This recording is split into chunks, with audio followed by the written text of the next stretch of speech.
flux des voitures en fait est très intéressant pour voir en fait votre enseigne.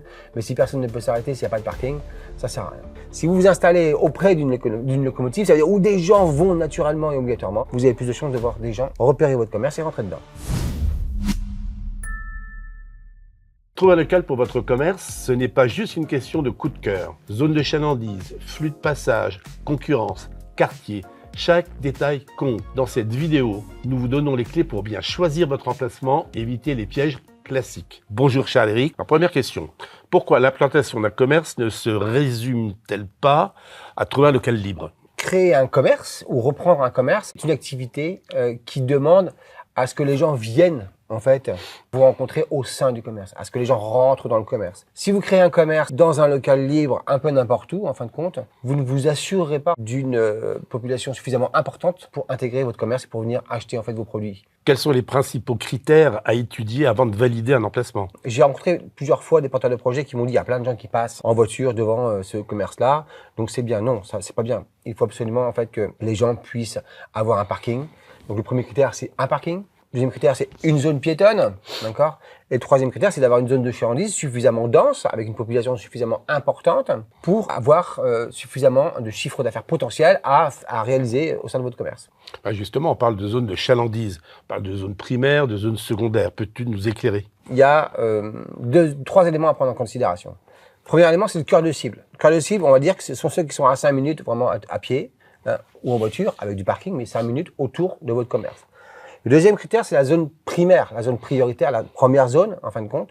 Là, ils sont à 10 minutes, d'accord? Et qu'on calcule, en fait, le nombre, aujourd'hui, de personnes potentiellement qui peuvent venir, en fait, au sein de votre commerce. Les données de l'INPI, en fait, vous permettent d'avoir ces éléments. Et la troisième zone, c'est la zone secondaire qui accueille des gens, en fait, à 15 à 20 minutes autour de votre commerce. Ce qu'il faut comprendre, c'est qu'à partir du moment où on est sur cette deux dernières zones, c'est à ce moment-là qu'on va avoir ce qu'on appelle de l'évasion commerciale. C'est à ce moment-là, en fait, que les gens de cette zone peuvent aller sur d'autres commerces qui se situent sur d'autres zones qui sont, en fait, à une trentaine de kilomètres, par exemple, de votre commerce. Justement, quel pourcentage de clients potentiels faut-il retenir? On ne peut pas répondre à cette question. La question, en fait, à laquelle il faut répondre, c'est qu'aujourd'hui, vous devez faire le calcul de la population potentielle susceptible de venir acheter votre produit. Comment calculer cette population potentielle? Aujourd'hui, en fait, quand vous avez des données de l'INPI, on sait aujourd'hui, avec les données de consommation, combien une personne comme vous ou comme moi, en fait, combien nous mangeons de poissons par mois, combien nous mangeons de viande par mois, combien nous consommons de librairies par mois.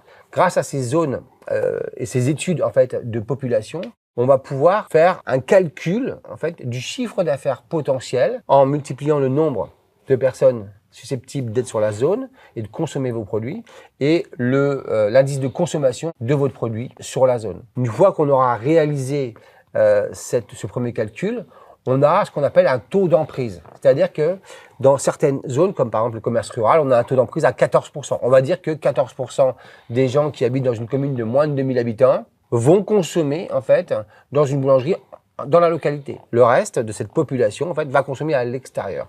Ça s'appelle le taux d'emprise. Quand je dis 14%, c'est un exemple, d'accord? J'ai pas tous les taux en tête. Alors, j'allais te poser la question, quelles données utiliser pour calculer le chiffre d'affaires potentiel, mais je pense que tu viens d'y répondre. Oui, la donnée utilisée, ce sont la population, segmenter la population. Ensuite, en général, on a la population par foyer, à une moyenne de 2,4 à 2,5 personnes par foyer. Ensuite, une fois qu'on a cette population par foyer, on a les indices de consommation, on appelle ça les indices de disparité de consommation, en fait, par foyer également. Ces indices, en fait, de consommation par foyer annuel multiplié par le nombre de foyers vont nous permettre d'avoir une zone, en fait, de chalandise déterminée avec un chiffre d'affaires potentiel. De là, avec l'ensemble des concurrents, en fait, qui sont présents sur cette zone, on va pouvoir segmenter, en fait, ce chiffre d'affaires potentiel et attribuer des parts de marché à chacun des concurrents. Si demain, vous avez des concurrents sensiblement identiques en termes de grandeur de magasin, en termes de volume d'offres, on pourra faire des segments et des parts identiques. Si demain, vous avez des différences en fait de magasins et de commerces en termes de volume, en termes d'offres, en termes de grandeur, là, il faudra refaire une segmentation un peu différente et un peu plus en correspondance avec le type de magasin que vous avez en face. Alors, comment confronter les données de chalandise avec la réalité du terrain, en fin de compte? On peut faire des études de terrain, on peut faire des études, on peut faire du comptage en fait, on peut compter en fait, on peut faire de l'échantillonnage, essayer de comprendre en fait le nombre et voir mesurer le nombre de personnes qui rentrent dans les magasins. On peut vraiment se fier aux données en fait de l'INSEE qui vont vous donner vraiment ce que consomment les gens sur des zones de chalandise, sur des centres commerciaux. Il y a deux éléments à prendre en considération. Ouvrir un commerce est différent en fonction du produit en fait qu'on va vendre. Si on vend un produit tout à fait commun, d'accord, un magasin de chaussures, il est mieux de s'installer en fait là où il y a un fort passage parce que les gens en fait vont intégrer cette zone de chalandise et rentrer dans votre magasin, rentrer sur la zone et dans votre magasin. Si demain vous ouvrez un commerce avec un produit unique, c'est-à-dire qu'en fait vous êtes le seul, là il faudra beaucoup plus travailler sur la communication pour faire venir les gens chez vous. Mais les gens seront prêts à faire beaucoup plus de kilomètres et se déplacer beaucoup plus loin parce que le commerce sera unique. Par exemple, je sais qu'on a ouvert récemment à Caen un commerce qui vend du matériel pour l'escalade. Ce matériel pour l'escalade, en fait, à Caen, il n'y en a qu'un. Oui. Donc, que vous soyez installé en zone industrielle, C'était même surprenant. en commerce de proximité, dans un centre commercial, peu importe en fait. C'est le seul magasin, commerce, vendant des articles liés à l'escalade à Caen. Les gens se déplaceront. Pour en revenir au local quand même, quels sont les éléments techniques qu'il faut analyser pour le choix du local? Alors, le choix du local. D'abord, il faut regarder, évidemment, le coût. Vous avez deux choses. Soit vous prenez un droit au bail, d'accord, ou vous achetez le droit d'exploiter au sein du local, ou soit vous achetez un fonds de commerce pour racheter en fait une activité au sein en fait d'un local qui existe déjà. Donc, il faut regarder le local. Il faut bien sûr regarder les travaux que vous avez à réaliser. Il faut regarder les normes qui sont en place ou pas. Donc, les travaux suite à ces normes. Une fois qu'on a vu le local en fait en termes de loyer, en termes de prix de fonds de commerce ou de prix de droit au bail ou pas de porte, en termes de travaux, il faut regarder d'ailleurs les aménagements. Parce qu'une fois qu'on a fait les travaux, en fait, pour tout ce qui est lié à l'électricité, la plomberie, en fait, les normes, il faut l'aménager. Tous ces aménagements et ces travaux vont faire partie de votre plan de financement. Ce plan de financement, en fait, va déterminer, en fonction de votre rapport, le montant de l'emprunt que vous devrez réaliser au sein d'un établissement bancaire. Une fois qu'on a fait tout ça, il faut regarder, évidemment, c'est même pas une fois, c'est en parallèle, si la zone sur laquelle vous allez vous implanter reçoit en fait du public, si c'est une zone commerçante, c'est une zone passante, si le flux, vous pouvez aller à la mairie pour voir le flux de passage en fait au sein devant votre commerce.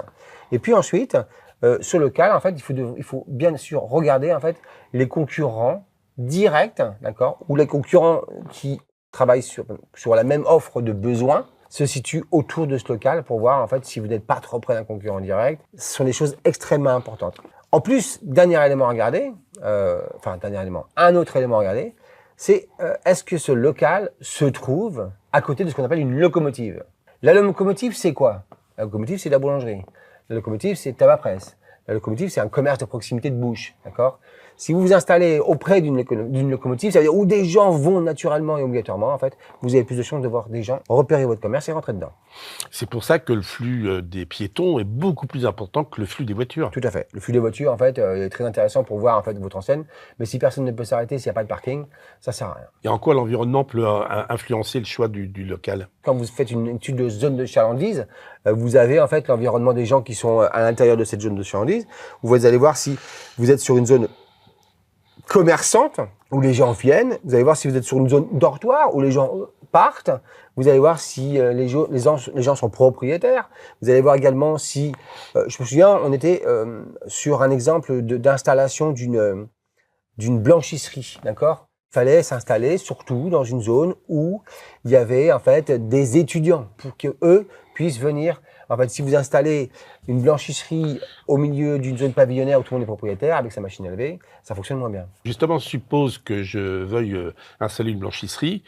Si quelqu'un d'autre a la même idée que moi, comment on peut avoir les infos dans une zone commerciale sur d'autres projets identiques par rapport au nôtre? C'est difficile parfois de se rendre compte en fait de qui va s'installer en fait en même temps que nous. Aujourd'hui, quand vous allez faire votre étude de marché, vous allez analyser ce qu'on appelle la matrice, les 5 forces de porteurs. C'est un élément qui va vous dire si les nouveaux entrants en fait peuvent facilement rentrer ou pas. Ça veut dire que si demain vous voulez installer à Foot-en-Salle un 5 contre 5 avec 3 terrains, vous en avez pour 90 000 euros, 100 000 euros, peut-être 200 000 euros d'investissement.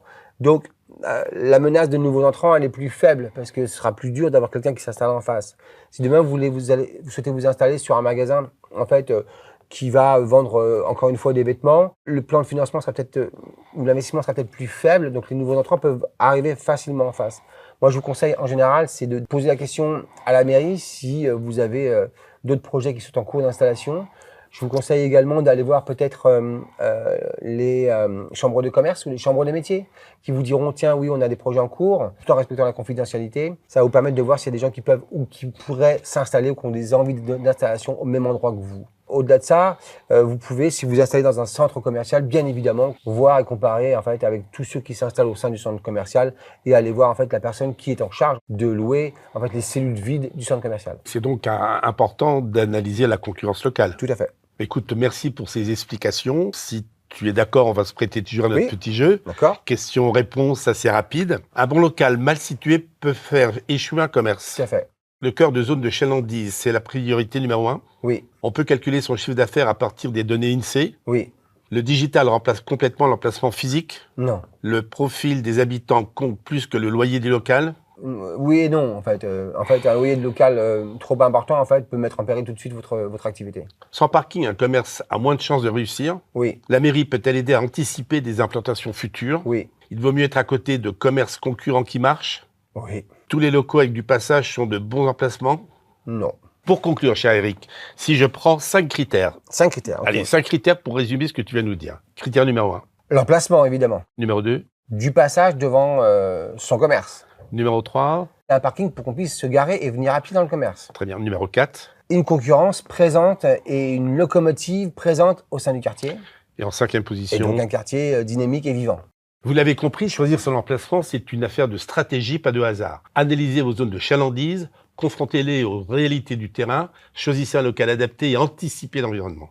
C'est une étape clé pour sécuriser votre chiffre d'affaires futur et poser les bases d'un commerce solide. Merci à vous toutes et à vous tous de nous avoir suivis. Pensez à télécharger notre guide complet sur l'implantation commerciale ou à prendre rendez-vous sur notre site internet pour être accompagné dans votre projet. Surtout, ne manquez pas le prochain épisode. On parlera de stratégie, comment se différencier, comment structurer son offre et comment se lancer efficacement. Abonnez-vous, likez et je vous dis à bientôt. À bientôt, cher Eric, et merci. Didier. Merci.